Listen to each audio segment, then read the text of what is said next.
boa tarde. Hoje é dia 22 de julho, quinta-feira. Hoje nós vamos ter aula de ciências, história, geografia e matemática, tá? A gente tem bastante coisa assim para ler e os exercícios para fazer, tá? Nós vamos iniciar com ciências na página 162. A gente vai fazer a 162 e a 163. Ontem nós falamos sobre o revestimento da pele dos animais, né? De alguns animais. Então, hoje nós vamos ver o tipo de locomoção. Então, a gente vai falar sobre os animais que voam, os animais que nadam, os que rastejam, tá? Aí o Leandro ontem ficou com uma dúvida, né? O que era bípede? Bípede é que são aqueles que possuem 2 pés, então eles se locomovem por 2 pés. E os quadrúpedes são aqueles que possuem 4 pés, então eles vão se locomover pelos 4 pezinhos, tá? Então eu vou compartilhar aqui a tela, e aí vocês vão acompanhando a leitura, e já façam, e aí depois a gente faz os exercícios, tá?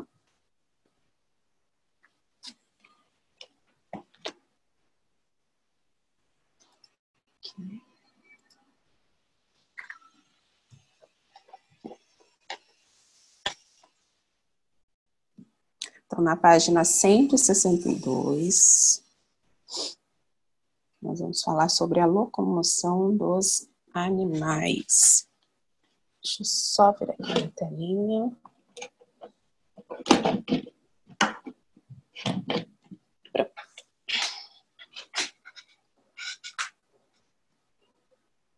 Aqui foram as atividades de ontem.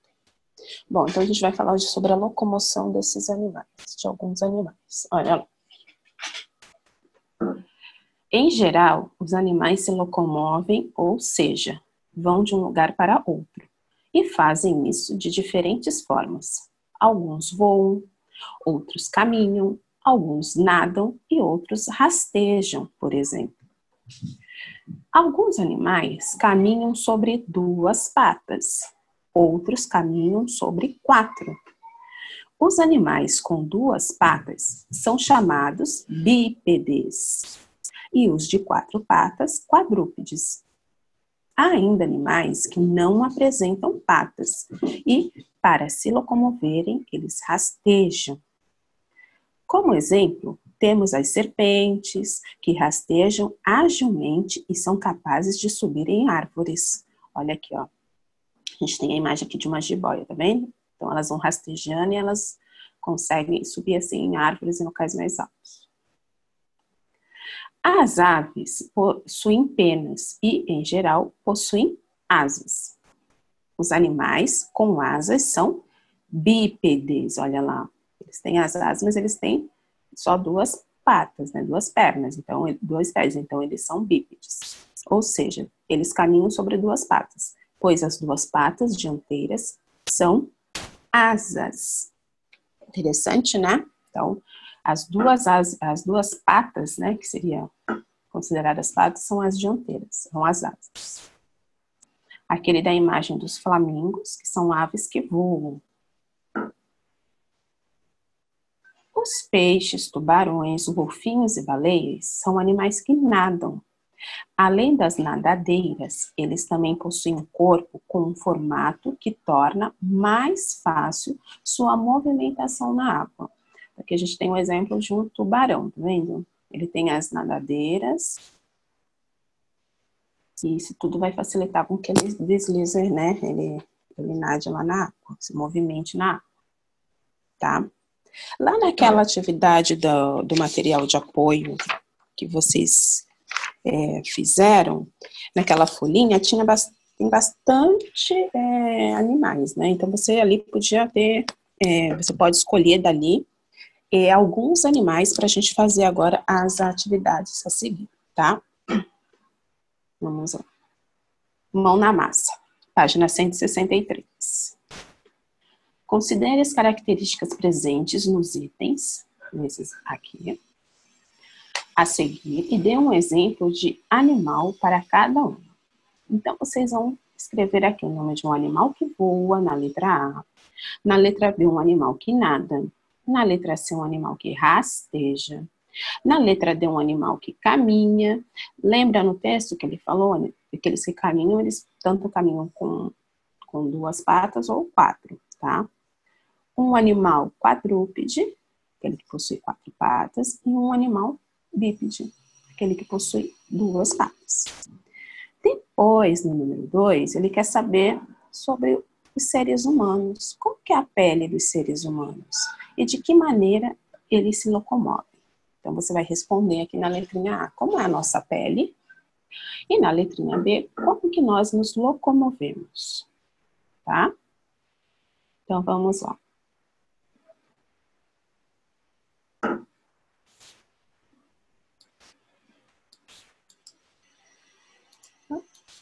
Bom, aqui ele não vai me dar a opção de escrever. Então, vou voltar a tela com vocês. Enquanto isso, vocês vão respondendo aí os exercícios.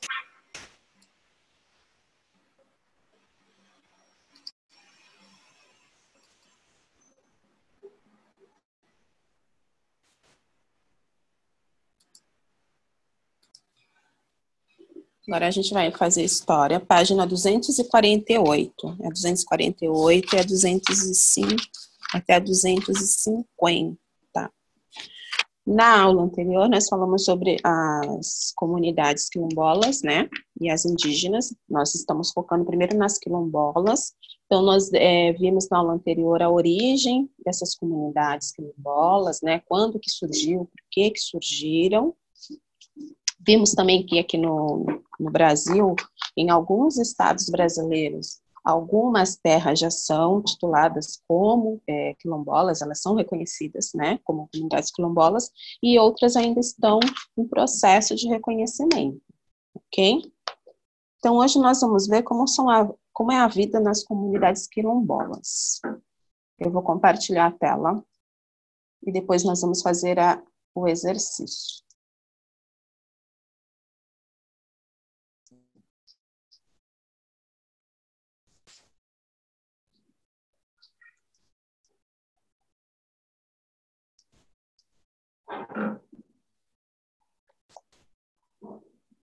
Pessoal, tem que acompanhar a leitura, tá bom?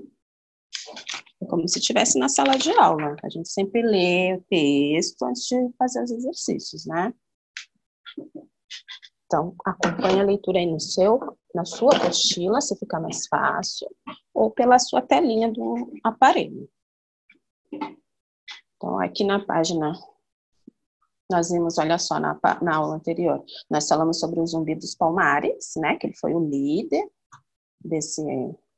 do Quilombo.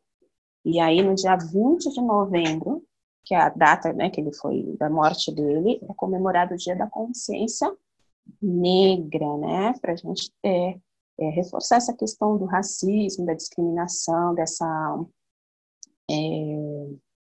desigualdade que existe, né, dos negros em relação às outras raças, e para a gente conversar mesmo, para a gente trabalhar essa questão de que racismo, preconceito, isso não é legal, isso não é uma coisa normal, e a gente tem que combater isso, tá?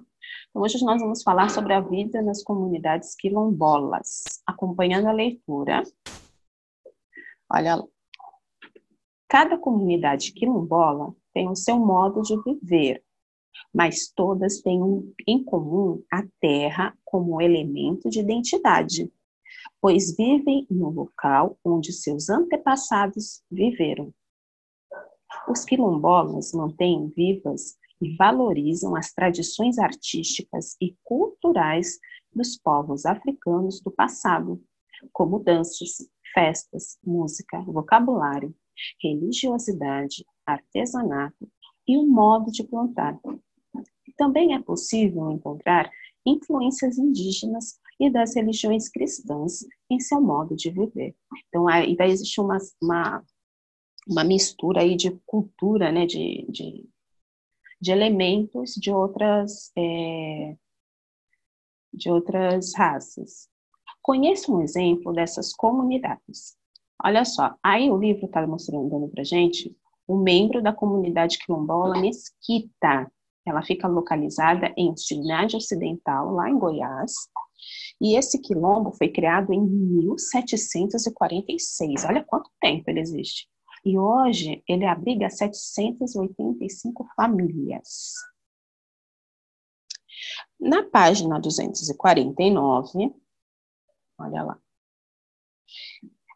ele vai contar um pouquinho da história da comunidade quilombola Sacopã. Fica localizada no Rio de Janeiro e existe desde 1929. Ainda não foi titulada como terra quilombola, então ela ainda está naquele processo lá de reconhecimento, tá? A história desse quilombo, dessa comunidade. Os morros próximos à Lagoa Rodrigo de Freitas eram ocupados por quilombos e comunidades negras. A família Pinto ocupa o local há 105 anos. É uma das áreas mais valorizadas do Rio de Janeiro. Por isso, parte de seu território já foi ocupado por prédios e outras construções. Por isso, são proibidos de promover suas manifestações culturais. Olha só que judiação. Então, essa comunidade, por ela estar cercada, né, já de prédios e várias construções, acabou que essa área deles eles não podem utilizar essa área da maneira como a comunidade gostaria e deveria. A população dessa comunidade são de 9 famílias. Como que eles vivem? É considerado, então, modo de vida, é considerado um quilombo urbano, uma grande área verde no meio da cidade.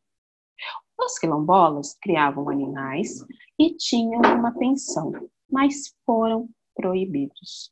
Então, olha só quantas coisas, né, que foram tiradas desse povo. Então, existe uma luta, né, para que eles continuem com poder exercer a sua cultura, as suas tradições. Bom, a gente tem aqui a imagem de um quilombola participando de manifestação em Brasília, em 2012. Tá? Olha só, ele deixou a bandeira. Vamos ver o que está acontecendo. Olha lá.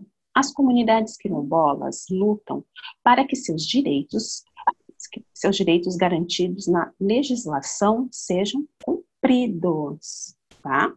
No entanto, apenas 129 comunidades têm a posse de suas terras, ou seja, foram reconhecidas e demarcadas pelo governo brasileiro. Outras quase 1.700 comunidades quilombolas estão em processo de titulação.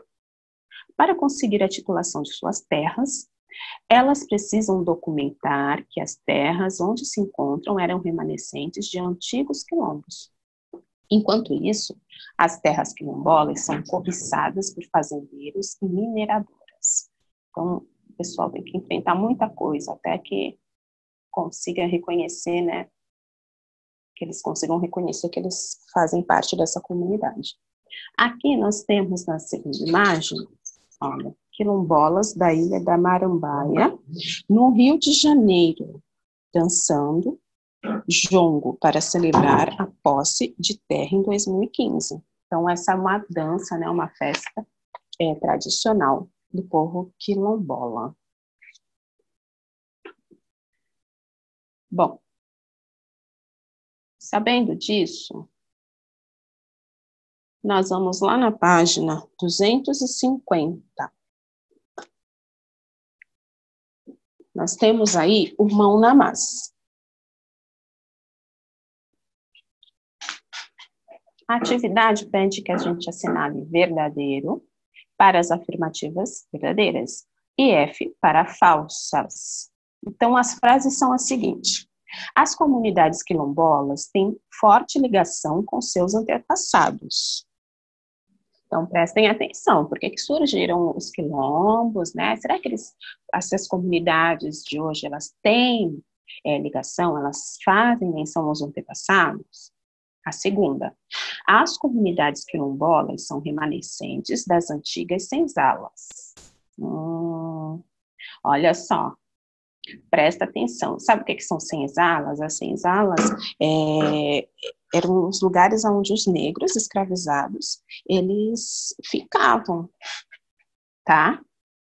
Onde eles viviam ali, enquanto eles estavam escravizados. Aí, as comunidades, o quilombo, no caso, era o lugar para onde os escravizados que conseguiam fugir iam. Então, prestem bem atenção nessa frase, tá? A senzala era onde eles moravam enquanto eles viviam ali enquanto eles estavam escravizados. Quando eles conseguiam fugir, eles fugiam para os quilombos. Então, prestem atenção. Terceira frase. Um dos desafios das comunidades quilombolas é garantir a posse de suas terras. E a quarta frase. Os quilombos eram locais para onde se destinavam os escravizados que fugiam das fazendas. Então, coloquem aí verdadeiro ou falso nas questões. Opa! Olha que legal!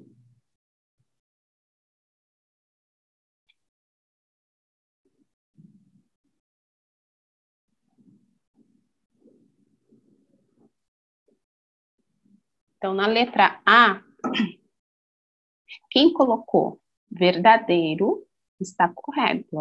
As comunidades quilombolas têm forte ligação com seus antepassados.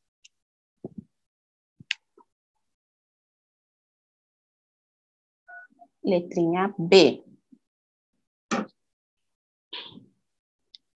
As comunidades quilombolas são remanescentes das antigas senzalas. Verdadeiro ou falso? Falso. Quem colocou falso está certo. Quem colocou verdadeiro arruma. Terceira. Verdadeiro ou falso? Um dos desafios das comunidades quilombolas é garantir a posse de suas terras. Verdadeiro. É por isso que eles, estão aí na luta e fazem vários protestos e tem aí esses... A quarta. Os quilombos eram locais para onde se destinavam os escravizados que fugiam das fazendas. Verdadeira. Então, a única frase aqui que nós temos que é falsa, qual que é? É a segunda, tá bom? Porque a senzala era aqueles locais onde viviam os escravizados que não fugiram, que não conseguiram fugir, tá? Os quilombos eram para onde eles iam quando eles conseguiam fugir. Ok?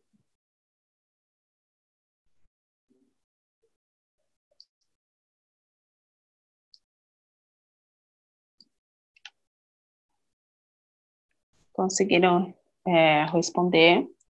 Quem fez, corrigiu o que tinha feito.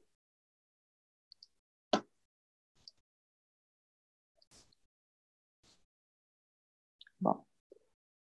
Geografia na página 185.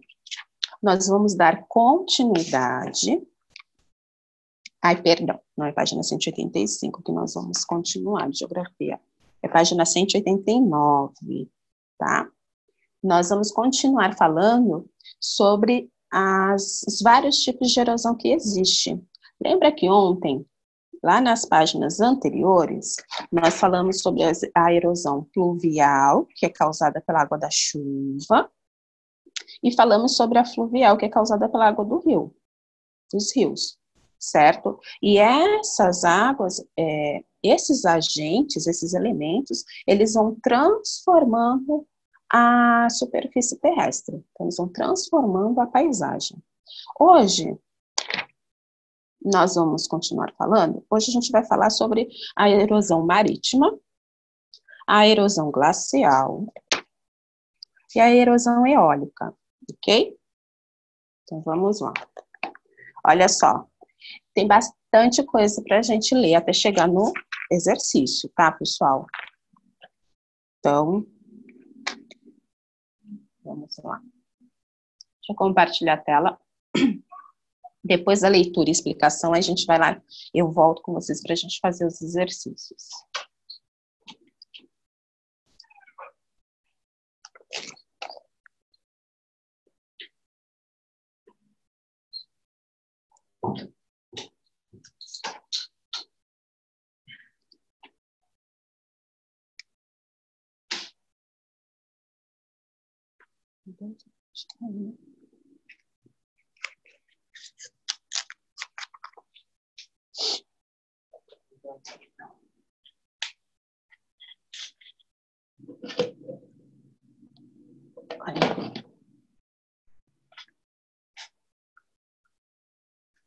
Falar sobre erosão marítima.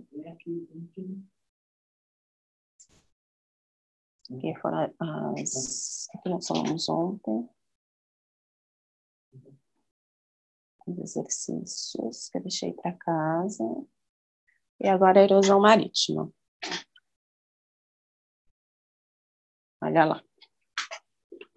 A erosão marítima, como o próprio nome diz, é causada pela ação das águas dos mares e oceanos sobre as costas dos continentes e sobre as ilhas. Você já ouviu a expressão popular que diz água mole em pedra dura, tanto bate até que fura? Então, saiba que essa expressão está correta. A ação das ondas sobre as costas acaba por desgastá-las, originando formas de relevo muito interessantes, como as falésias. Falésias são as rochas, olha, que ficam, essas rochas que ficam à beira-mar, tá? Então, elas vão sendo moldadas, né, pela ação da água do mar, que ela vai batendo e aí vai desgastando, né, formando uma outra paisagem. A ação das ondas sobre as costas acaba por desgastá-las, originando formas de relevo muito interessantes, como as falésias. Acho que eu já li. A imagem anterior é de um país que fica na Europa, mas esse tipo de formação também existe em outros lugares do mundo, inclusive no Brasil. Então, aqui a gente tem uma falésia, né, uma rocha aqui, ó, formada pela ação da força das ondas sobre a rocha localizada na costa. E essa outra aqui, olha, no Brasil, lá na praia de Itaipe, localizada na Bahia, tá? Então, as ondas, elas vão batendo, e vai transformando essa paisagem. Não é de um dia para o outro, lembra? Tem alguns elementos que vão transformando a paisagem durante anos e anos, tá? Para saber mais. Ressaca do mar derruba parte de falésia na praia de Canoa Quebrada, no Ceará. O lugar é um dos principais roteiros turísticos do estado. A ressaca do mar destruiu, na tarde desta quarta-feira, 19, parte de uma falésia da praia de Canoa Quebrada, no município de Aracati, um dos principais pontos turísticos do litoral do Ceará.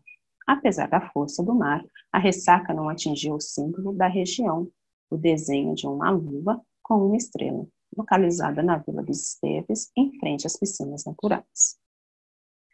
Realocação das barracas. Na praia de Canoa Quebrada, existem hoje cerca de 15 barracas no local em que ocorreu a ressaca. De acordo com empresários, 7 comerciantes, donos de barracas, deixaram o local por causa da ressaca do mar.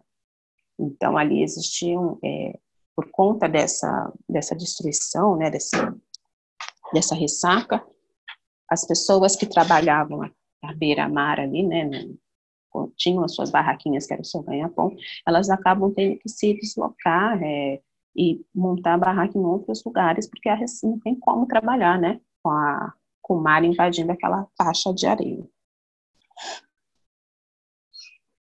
Página 190. Olha aqui. Danos causados pela ação da água do oceano. Isso a gente vê aqui em Santos também, na nossa cidade, né? principalmente ali na ponta da praia, que várias e várias vezes as muretas elas foram quebradas, né, por conta dessa ação. Em alguns casos, a ação das ondas do mar causa danos às construções, como ruas, calçadas e praças que ficam próximas à linha da praia. Em períodos específicos relacionados às condições de vento e chuva, podem ocorrer as ressacas, que são ondas muito grandes causadas por fortes ventos. Até aqui vimos que a água líquida e seu movimento causa muitas alterações nas paisagens. Agora vamos conhecer a erosão causada pela água no estado sólido, ou seja, pelo gelo. Então a gente fala erosão glacial. Olha lá. Aqui a gente tem uma geleira, olha, vocês estão vendo na imagem, lá na Noruega. Olha lá, o gelo, olha, tá vendo? Ele está em contato, aqui, ó, tá vendo? Com as rochas. Glaciares ou geleiras, né? Então, são essa massa aqui, né, de gelo, são nomes dados às espessas camadas de gelo que se formam pelo acúmulo de neve. Os glaciares se formam ao longo de muito tempo, podendo chegar a 30 mil anos. Apesar de o estado da água ser sólido, eles não estão parados e fluem lentamente pelas encostas. Nesse processo, acabam por erodir as camadas superficiais da rocha e do solo. Quando chegam ao mar, essas geleiras formam grandes plataformas de gelo, de onde se desprendem blocos de diversos tamanhos que flutuam no mar. São os conhecidos icebergs, né? Esses blocos são chamados de icebergs. Para saber mais, iceberg gigante se desprende da plataforma de gelo na Antártica. Já era esperado que o bloco de gelo do tamanho do Distrito Federal se desprenderia da plataforma de gelo Larsen C, na Antártica. Um iceberg de 1 trilhão de toneladas, um dos maiores já registrados, se desprendeu de uma plataforma de gelo gigantesca na Antártica. Olha lá, então, tá dando aqui pra gente. Tá mostrando qual o tamanho dessa placa. O iceberg se desprendeu desse lugar na Antártica. Então, aqui, ó, estava aqui, ó, esse quadradinho, tá vendo? Ele tem o tamanho do Distrito Federal, que é essa parte aqui, ó, essa região aqui do Brasil. Tá vendo?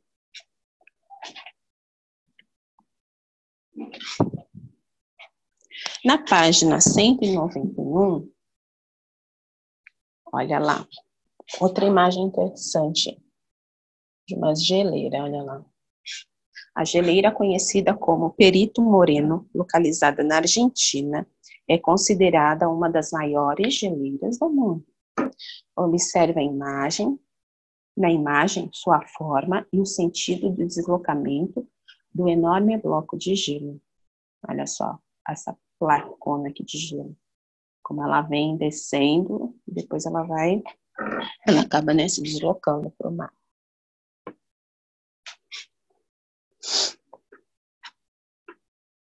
Há muito tempo, a Terra possuía temperaturas baixas, o que permitia a formação de muitas geleiras.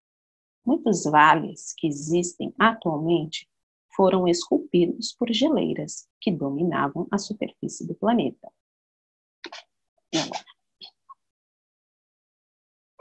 Aqui a gente tem a vista do Parque Nacional Yosemite, localizado na Califórnia, lá nos Estados Unidos da América. Observe o Vale Central. Ele foi escavado por processos erosivos promovidos pelo deslocamento de geleira, ou seja, erosão glacial. Então, ela veio, ó, e formou essa transformação aqui nessas rochas, né, nessa paisagem.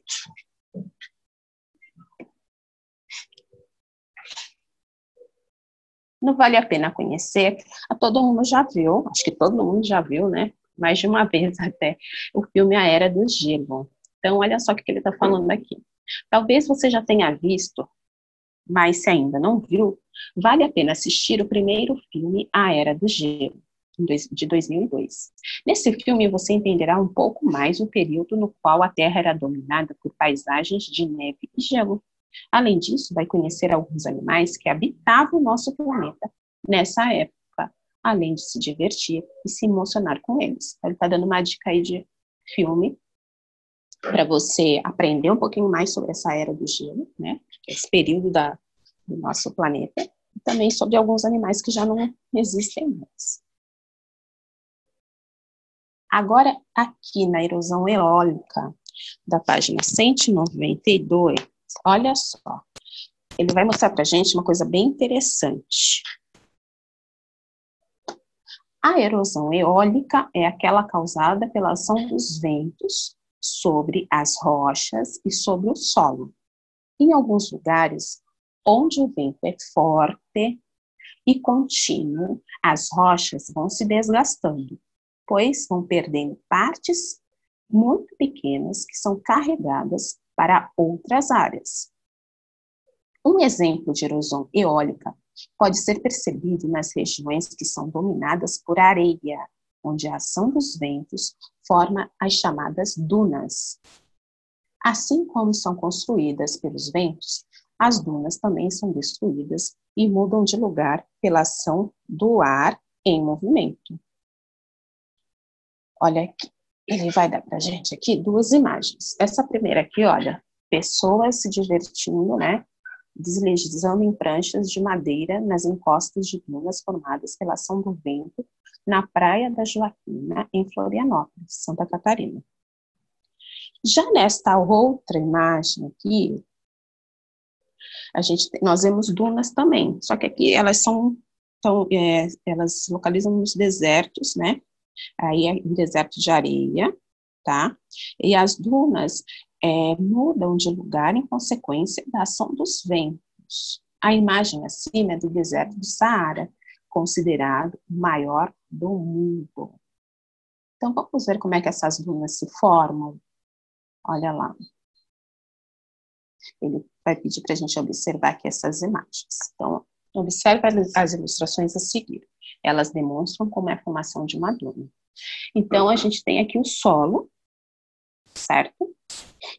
Aí vem o vento, que vai carregar a areia, tá? De um lugar para o outro. Ele está carregando, está levando. Quando o vento vai encontrar aqui um obstáculo, né? Que no caso ele encontra aqui uma rochinha aqui, tá vendo? Ele vai formar, em cima dessa rocha vai ficar um pouco, né, de areia, porque o vento está carregando a areia está voando, então tá indo. Depois, olha só, o que acontece? Assim, a duna começa a ter o formato que conhecemos. Por quê? Lembra da rocha que estava ali? Essa rocha ela foi sendo coberta pela areia por conta de quem? Do vento. Então, o vento sempre levando areia para lá, sempre levando areia. Até que lentamente a duna vai crescendo. Então, esse é um processo, né? A formação das dunas é um processo lento, tá? Então, a duna vai crescendo, ela vai tomando essa forma por conta do obstáculo que o vento, no caso, né, a areia, o vento encontrou ali, a areia encontrou e foi se acumulando em cima, tá? Olha lá. Outro efeito interessante da ação da erosão eólica é o desgaste das rochas que cria verdadeiras esculturas na paisagem. Nós vimos lá no início. Em geral, a erosão eólica é mais evidente em regiões desérticas, onde a umidade é baixa e os solos são formados por areia. Então, olha essa imagem que legal. Então, essa rocha aqui, olha, ela foi transformada, né, pela ação do quê? Do vento, tá? Aí a sua base é mais estreita, porque a ação das partículas de areia acontece nessa posição, tá? Bom, agora o que nós vamos fazer? Lá no Mão na Massa, você vai observar as imagens e identificar o tipo de erosão que prevalece em cada uma delas, tá? Então, você vai dizer se é erosão pluvial, erosão eólica, erosão marítima, fluvial, ok? Então, nós temos aí 5 imagens. Vocês vão observar as imagens e vão escrever qual é o tipo de erosão que ocorre aí nessa paisagem. Eu vou voltar já já com vocês.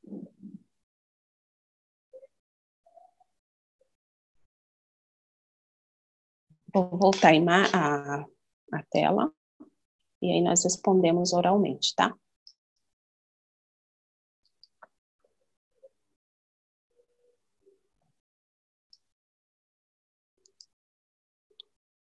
Vou dar um tempinho aí para vocês pensarem. Confiram aí a resposta de vocês, as respostas. Então, a primeira imagem dessas rochas aí, lá na primeira imagem. Então, erosão eólica. Quem escreveu erosão eólica tá certo, lá na primeira imagem.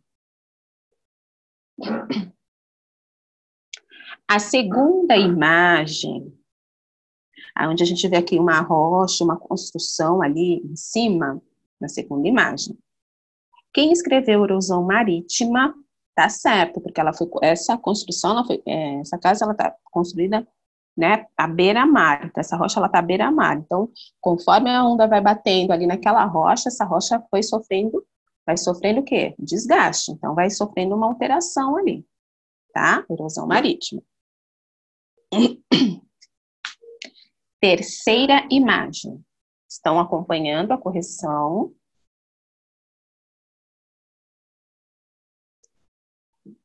Agora, a terceira imagem. Na terceira imagem, nós temos a erosão fluvial, com F. Fluvial, que é a erosão causada pela água do rio, certo?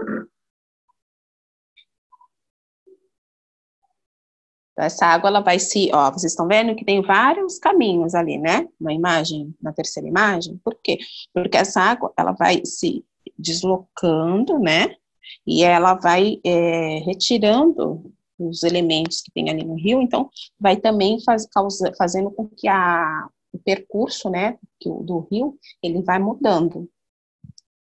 Na quarta imagem, quem escreveu erosão pluvial com P, é a causada pela chuva, lembra?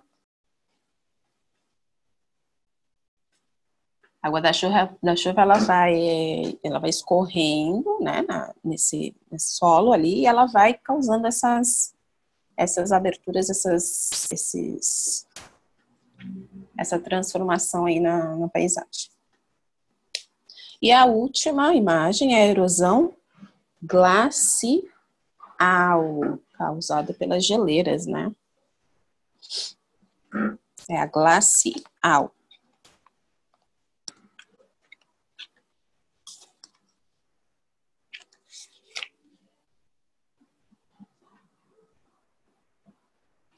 Pronto? Fizeram a correção? Tá. Deixa eu ver o pessoal aqui. Ok, conseguiram corrigir aí.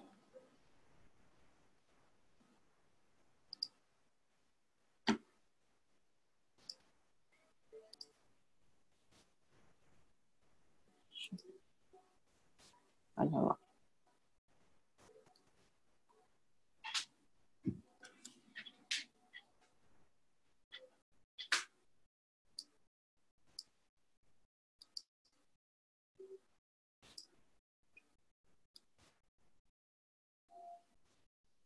Opa, entrei errado. É matemática. Aqui. Medida de tempo. Página 112.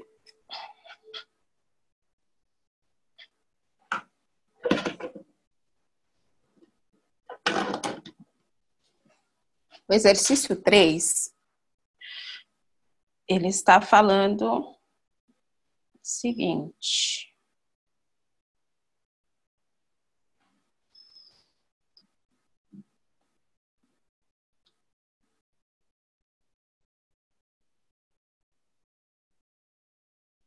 Aqui. Olha lá. No exercício... não acredito que saiu. Ele está dizendo que os relógios, esses relógios aí, eles apresentam só o ponteiro dos segundos, tá? Então, nós vamos trabalhar agora com os ponteiros dos segundos. Então, o que vocês vão ter que fazer? Vocês vão ter... Oh, meu Deus, aqui. Vocês vão ter que responder as perguntinhas, tá? Então, aqui no primeiro relógio, olha só. O ponteiro vermelho, ele está apontado para esta marcação aqui, olha, tá? Então, ele quer saber quantos segundos esse relógio está marcando. Aí você vai colocar aqui a resposta, o primeiro espaço. E depois ele quer saber ainda sobre este relógio, quantos segundos faltam para completar 1 minuto, tá? Lembrando que 1 minuto tem quanto? 60 segundos. Então, quantos minutos ele está marcando? Perdão, quantos segundos ele está marcando? E depois, quantos segundos falta para ele completar 1 minuto? Ok? Aí, essa é a letra A, essa é a letra B e a letra C. Bom, lembrando que o 12, ele marca 24 ou 0 horas, certo? O número 1, ele equivale a 5 minutos. O 2 a 10 minutos, o 3, 15 minutos, e assim por diante, tá? Então, quando eu saio aqui do 12, né? Se eu representar aqui o 0, eu vou contar 1, 2, 3, 4, 5. Aí depois eu vou continuar. 6, 7, 8, 9, 10. Aí vocês têm que prestar atenção, porque olha só. O número 8, quantos minutos ele marca? Quantos minutos ele representa? Saindo do número 8, contando 2 bolinhas, quantos segundos a gente vai ter aqui? Registrem aí.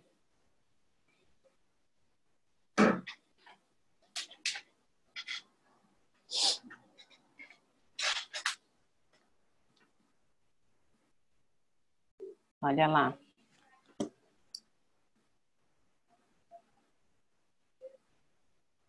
Vou voltar aqui, olha. Então, o 2 vale 10 minutos, o 3, 15, o 4 vale 20 minutos, o 5, 25, o 6, 30, né? Ou meia hora. O 7, 35, o 8, 40. Se o ponteiro dos segundos está marcando aqui na segunda marcação, então, saindo do 40, tenho quanto? 40. 41, 42 segundos. Então, este ponteiro, ele está marcando, esse relógio está marcando 42 segundos. A apostila não me dá a opção de escrever. Então, vocês preencham aí, 42. E quantos segundos faltam para completar 1 minuto? Olha lá. Ele iniciou aqui no 12, foi vindo. Aí, ele marcou 42 segundos. Mas quanto falta para ele completar aqui? Para dar 1 minuto. Quantos segundos? Então, eu vou começar a contar daqui, olha, da terceira, depois da marcação. certo? Então, contando depois da marcação onde está o ponteiro, quantos segundos faltam para ele completar? Ele vai completar no 12. 1 minuto.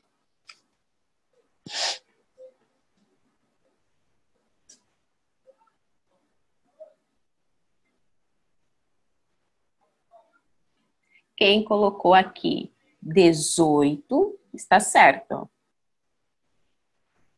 Ele vai marcar 18, faltam 18 segundos para ele completar o quê?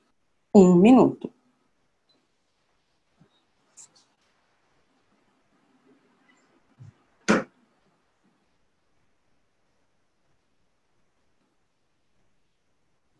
Tá? Agora vocês vão fazer a mesma coisa na letrinha B e na letrinha C. Olha só, na letrinha B, ele não tem, o relógio não está mostrando os números. Mas eu sei que cada indicação, olha, esses que estão em negritos, eles aqui representam 12, que é 0. Esse aqui representa 1, são 5 minutos. E assim por diante, tá? Então, vamos lá. Eu vou voltar à tela.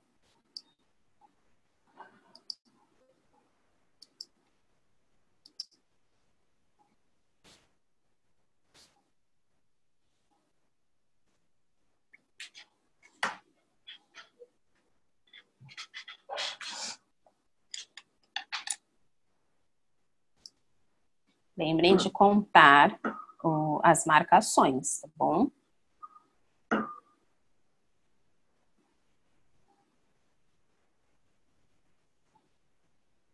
Deixa eu parar aqui para vocês.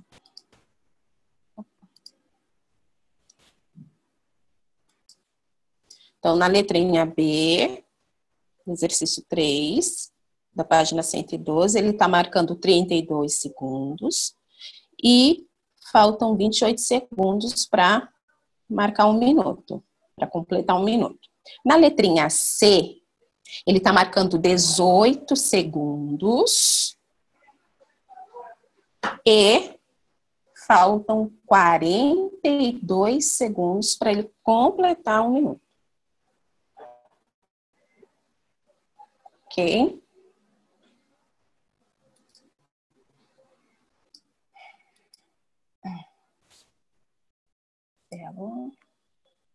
Aqui.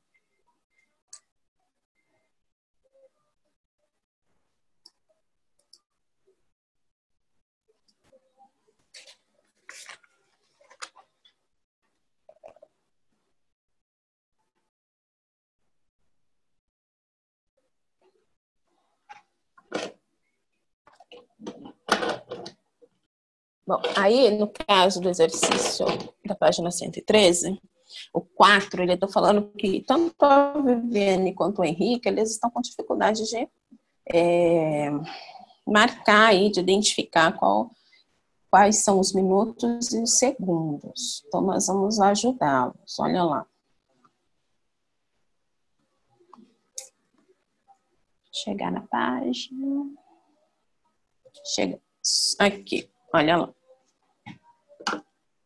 Prestem atenção. Quem fez, fazer a correção, tá? Então, olha lá. Lembrando que o marcador pequeno vai indicar as horas, certo? E o grande, os minutos. E esse vermelhinho mais fininho, ele vai indicar os segundos, tá? Então, o Henrique, ele conseguiu identificar o horário. Então, ele sabe que é 1 hora, tá? Ah, mas o ponteiro pequeno não tá certinho, não tá lá em cima do 1 certinho. Ele não tá, por quê? Porque faltam poucos minutos para completar, para ser 2 horas, tá? Então, conforme o ponteiro, os minutos vão rodando, vai mexendo aqui, o ponteiro das horas também, tá? Mas ainda são 1 hora.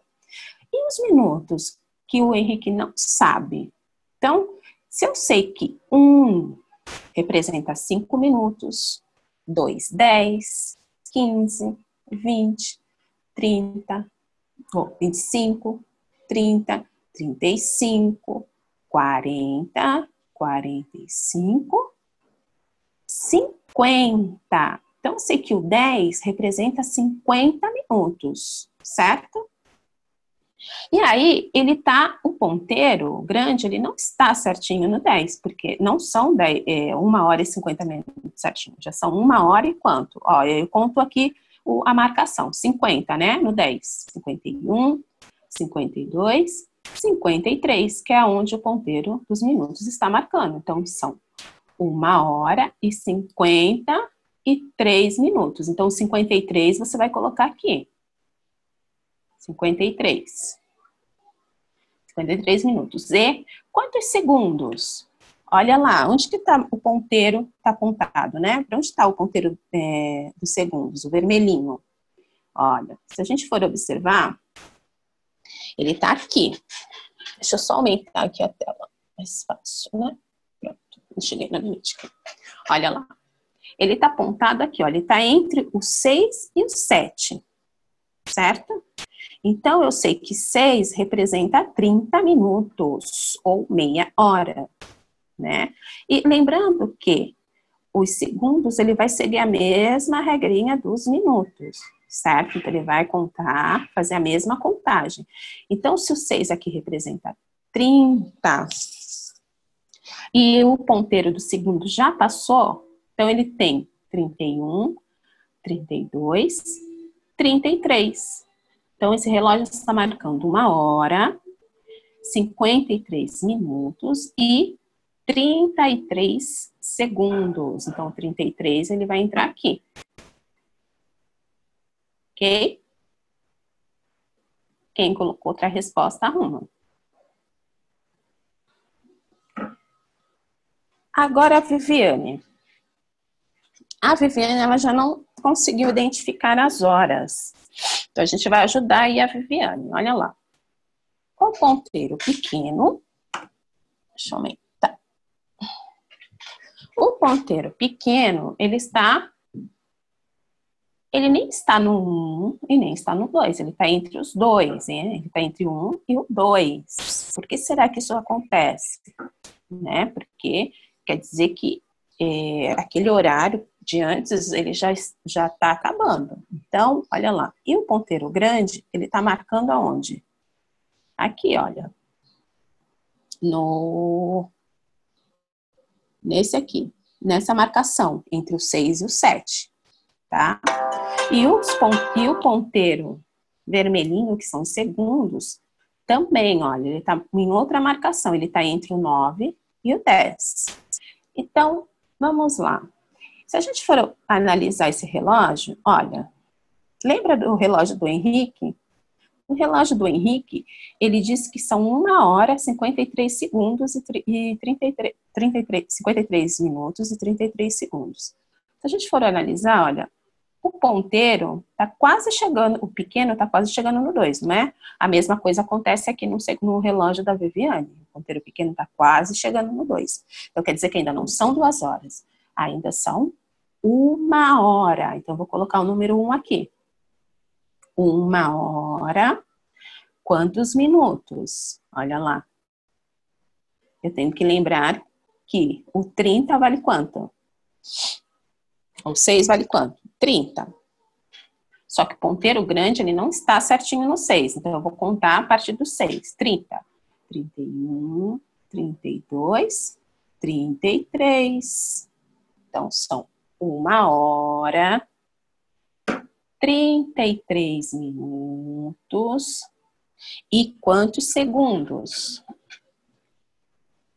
Olha lá. Aí os ponteirinhos dos segundos, olha, ele está entre o 9 e o 10. Eu sei que o 9 representa 45 minutos. Então, eu vou contar os espaços. Ó, 45, 46, 47, 48, olha, é onde está apontando o ponteiro dos segundos. Dos segundos, olha lá, 48 segundos. Então, eu vou marcar o 48 aqui.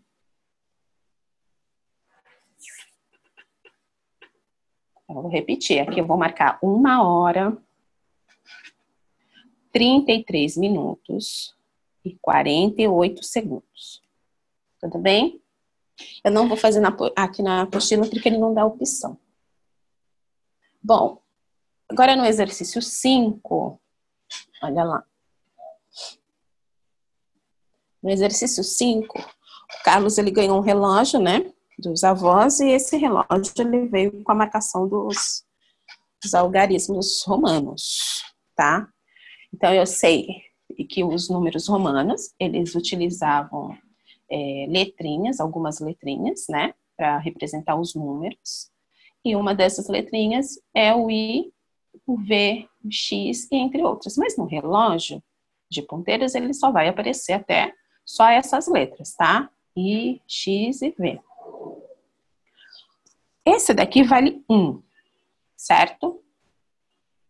Por quê? Olha lá. Ele está falando que esse relógio está marcando meio-dia, 56 minutos e 43 segundos.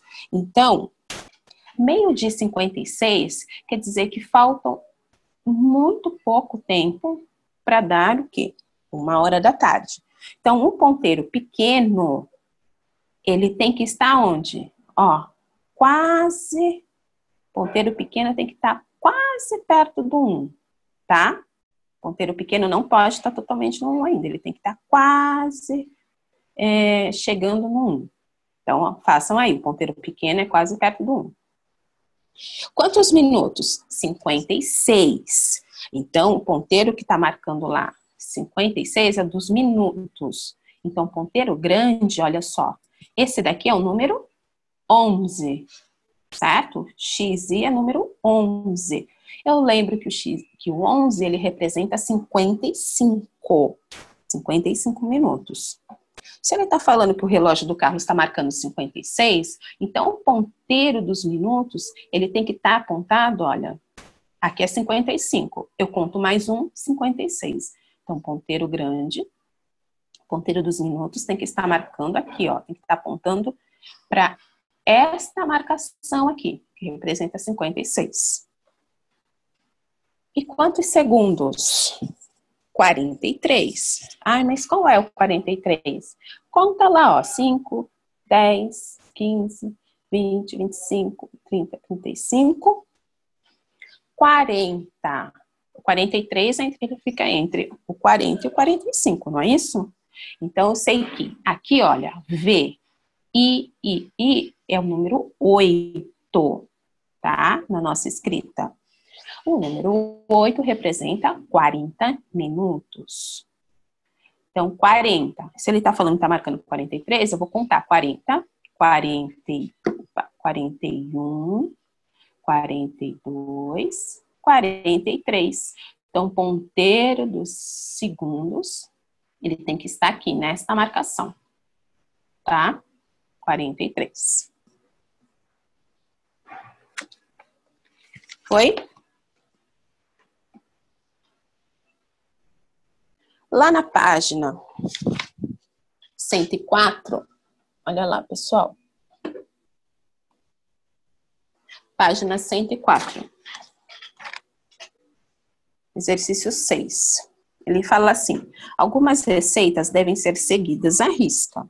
Veja a receita de pavê de chocolate que Clarice aprendeu com sua avó.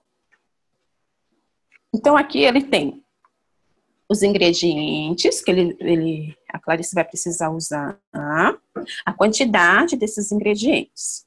Depois, na receita, vai ter um modo de preparo, né? Então, quais são os ingredientes que eu preciso misturar primeiro? Como que eu tenho que misturar esses ingredientes? Por quanto tempo esses ingredientes precisam ser batidos, misturados, tá? Então, olha lá. Ele está falando assim, lá no modo de preparo, que na batedeira, os ovos com açúcar, ela tem que bater até ficar volumoso por 10 minutos, tá? Então, ele quer saber, Clarice, bateu os ovos e o açúcar na batedeira por 8 minutos e 45 segundos. Quantos segundos faltam para terminar de bater os ingredientes? E aí? Ela só bateu, ela tem que bater 10 por 10 minutos. Mas ela só bateu por 8 minutos e 45 segundos. Então, quantos segundos faltam para ela terminar de bater esses ingredientes aí? Olha lá. Quem colocou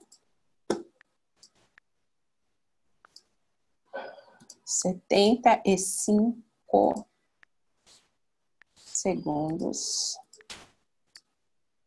Tá certo.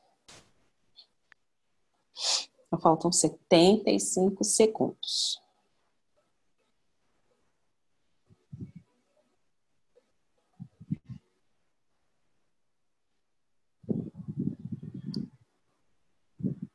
Para completar os 10 minutos que são necessários para ela bater ali esses dois ingredientes, tanto o açúcar quanto os ovos.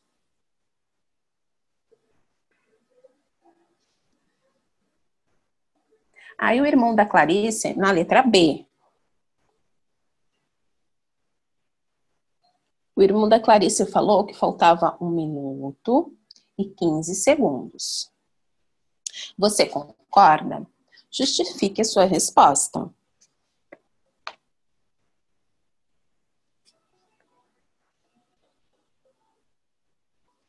Aí essa é a resposta, eu vou corrigir depois junto.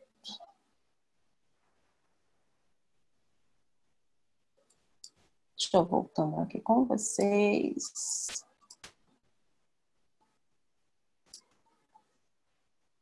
Deu tempo de corrigir tudo?